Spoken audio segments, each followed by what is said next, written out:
fresh, innovative ideas, and they always want something unique because a lot of their attendees traveled on the same program, so they need to make the experience even more memorable each time. So one of the things to do is personalize the trip for each individual attendee and not just have it for the entire group. So it's definitely a trend that we are seeing. We are seeing that people sometimes like to do the smaller groups to get them to more collaboration together with everyone. So that's also a trend we're seeing. Oh, events are always important to get all of the colleagues together, to share innovative ideas, to collaborate, to build cohesiveness amongst the team. So I believe that events always need to be part of the business plan going forward. Next year, well, it's an interesting time at the moment. Obviously, we're actually seeing a lot of numbers which are saying more people are from where I live coming into the UK. I think over the years we've seen the tendency has been to, depending on the event, to look for new and exciting areas. It seems like the world is a much smaller place these days, and then there are a lot of places which have opened up. So we are seeing, on one hand, we're seeing a lot of people who are looking to push the frontiers and go over to these new places, try new experiences, but we're also seeing people who are looking for value for money. They want to make sure that when they have an event budget that they can achieve all their objectives to it, but then it doesn't go over budget. And therefore I don't know, I could see like an opportunity that perhaps the UK is going to become a big destination with people kind of getting more for their money over here. We've got a lot of new products and new innovations, especially in our Mediterranean and European region. A lot of the lifestyle products are really popular at the moment in our regions.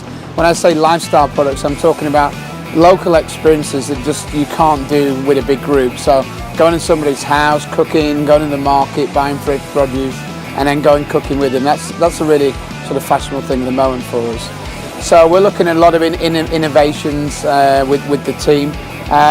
Something we've introduced in our office in Greece, in Athens, is when you go to the historical sites, is to have a headset now, where with the headset you can actually see what the Acropolis would look like hundreds of years ago, and that's really, really popular with our people now.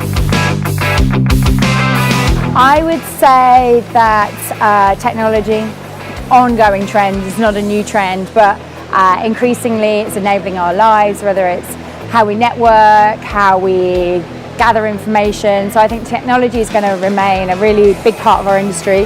But I think increasingly there is much more awareness of risk and risk management, and how you deal with a crisis, and how you deal when something, how you manage when something bad happens on site. The business events industry is important for me because it's about bringing people together face to face.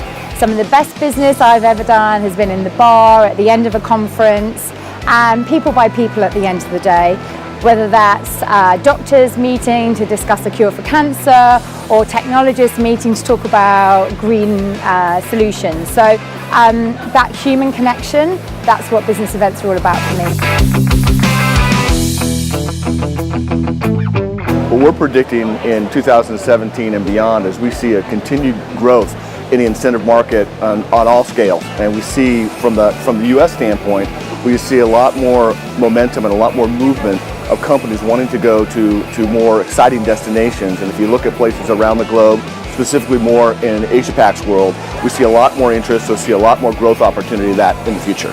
The business of doing events, the business of doing meetings, incentives, and on all of our space is so important because it's a multi-billion-dollar global business. And so what it does for the economies of the world, what it does for the global employment of the world, it has a huge, huge impact. The other thing about the business events industry is that from an incentive standpoint, it's really, really big business. It's very important to corporations on that incentive side to really run really exciting incentive programs in very exciting destinations around the world, so that they can use these as big motivators for their sales force to really go out and really help them as organizations to hit their business targets and to hit their goals. So you really see the business meeting just being a really important impact, really big piece of the industry. Sustainable partnerships are really only sustainable if they work for both parties. And I think if they really cater for the needs of what the clients are really looking for. And I think that connection with of trust between partners and really making sure that partnership, as I said, serves the needs of what the client really needs will be the key element in sustainable partnerships moving forward. Yeah, I think that's another good question on sustainability, because you're right, when we talk about sustainability, we always think of the green meetings or the recycling efforts, but sustainable workforce, you know, it is a people business that we work in, and I think ensuring we build a sustainable environment for ourselves to survive in, and for our team members to be able to work in an environment that for them is, you know, is manageable, I think is something we lose sight of sometimes in the type of jobs that we do.